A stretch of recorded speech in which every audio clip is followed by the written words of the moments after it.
Hello, what is up, boys and girls? It's been a while.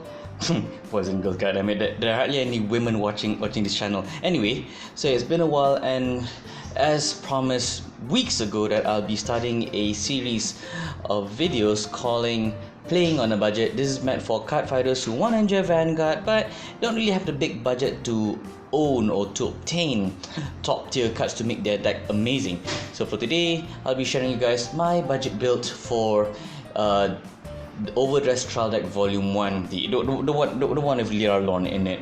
So the cards I'm using are mainly from cards from D-TD01. However, as of this recording, D-TD01 is currently out of print. However, coincidentally, HobbySpot ordered another 10 boxes for the for their reprints. So we should be able to get the 10 boxes probably about next week or the week after, as of this video recording. Anyway, without further ado, I'm going to show you guys the deck list that I built for you guys to play this deck on a small budget if you don't have the money to buy triple R or double R supports for Lorne. And if you have better card supports for using previous sets, please do share me in the comment section below. I'm just gonna share the deck list based on the cards I used in the fight video that you saw earlier on. So without further ado, let's go on. So top of the line, the right line, I'm just maintaining the initial right line from the trial deck itself. Moving on, 3 copies of Lorne, because why not? You get a nice persona right, and you get a nice rearguard ability which grants itself plus 5k if 3 or more rearguards boosted my Vanguard. So this is pretty it helps. It's helpful in a minor way, let's put it to that. Clapping Dragon, you guys know this already. On place counter blast 1, if you have 3 back rows, it gets plus 10k and you get to draw a card. So you need that card advantage to compensate of you calling this card to your rearguard circle. So this is helpful to increase your hand size. Next up, the Flutter Dragon. This is easily a 16k attacker based on how many rearguards boosted your Vanguard. So knowing only like 3 rearguards can boost your Vanguards at this moment until better supports come out. So this is an easily 16k attacker. You want that offensive capability. Next, I would say one of the best Lorne supports from the trial deck itself, Lively Rhythm Biara, which, as you already know and you've already seen the video, when the attack this unit boost hits, put a card from your hand to your soul, draw a card. This is helpful in the sense that Lorne needs her soul to be able to achieve a triple drive. So yeah, you get both soul and you get both and increase of hand size, which it's a win. You get cost and you get to replenish your you get to recycle cards from your hand. Sorry, let me phrase it correctly because I'm fumbling right now. So you get cards to compensate that you recycle cards that you don't need into your soul and then draw something new from your deck to at least help you for your defenses or for your next turn plays. So this is good, my friends. This is good. However, yes, I'm aware in upcoming comments will be like, hey, Sentinels exist, bruh. In every game, in every format of Vanguard, every deck has up to like 4 Sentinels. I mean, yeah, minus if you're playing premium format or V format, then yes, protect markers exist. But the amount of Sentinels that you have per deck is quite finite, and unless your opponent is willing to commit their hand to dump a lot just to protect themselves from Biara's wrath, yeah, they have something better coming forth. So yeah, run 4. I mean, of course, this only works if you boost and doesn't work if you attack. But again, run 4 for consistency in case you have opponents that can meddle with your back row. So yeah, 4 copies of Biara. And then next up on the line, now for Purette, okay, it is basically a 13k attacker or 13k booster, provided if you have 3 or more grade 1 or less rearguards. Now this is quite optional, and I'll explain to you why. Because it's just a 13k body. Again, useful for attacks and defenses, but I am sure that there are better options for you to run rather than running this. I'm going to put to the side and I'm going to show you guys what other options that you may consider playing if you don't want to use Purette. Now next, Sentinels. Now, of course, as of the new trial deck, you want to run three of these single red Sentinels because of the free cost Sentinel if you have less cards in front hand, and you want to run, where is that card? Here we go.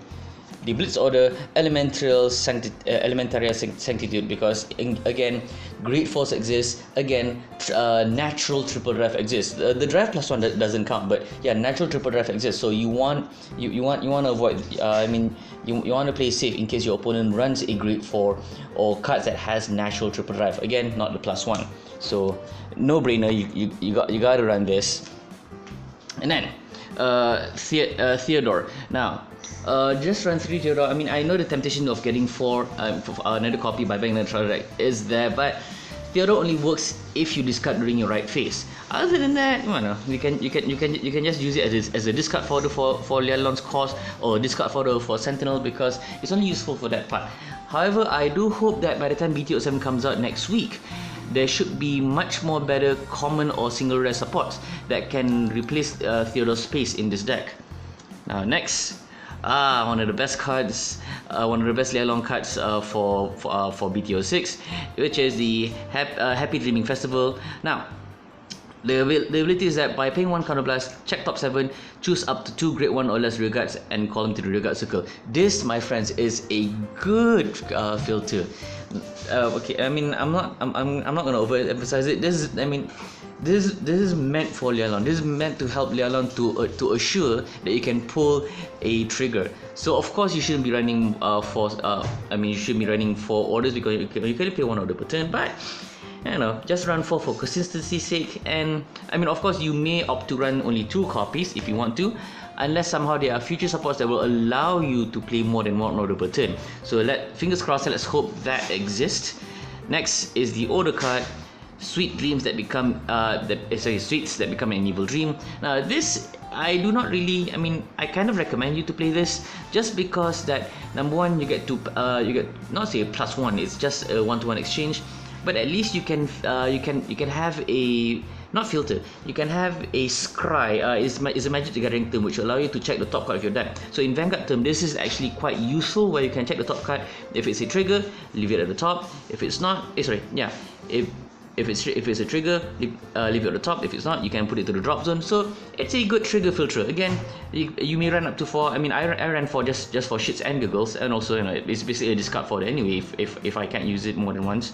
And then you may opt to run for 2. Now, in terms of so this is basically the entire overall deck build that I have for this budget build. Now, in terms of trigger lineups, of course you need this. Now, back then, yes, over triggers were quite pricey. However, thanks to BT6, over triggers are now much more easily obtainable. So you have 2 options to get over triggers by opening opening packs of Booster Volume 1, Genesis of the 5 grades, or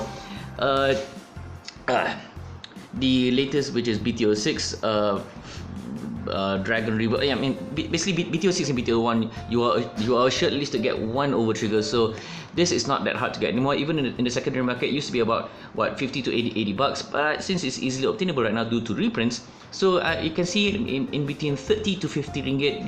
Depends on whatever the seller however the seller wants to put the price on it. Now, next up, you want to run 8 critical triggers from here. This is because Lialon has her own draw engine in the form of triple drive. So I don't see the need for you guys to run draw triggers. Also, yeah, run fronts. If you have the money, you can either go for the BT02 front trigger with effect, which grants the additional 5k defense, or BT07, which has a quite hard to get reprint, because reprinted cards.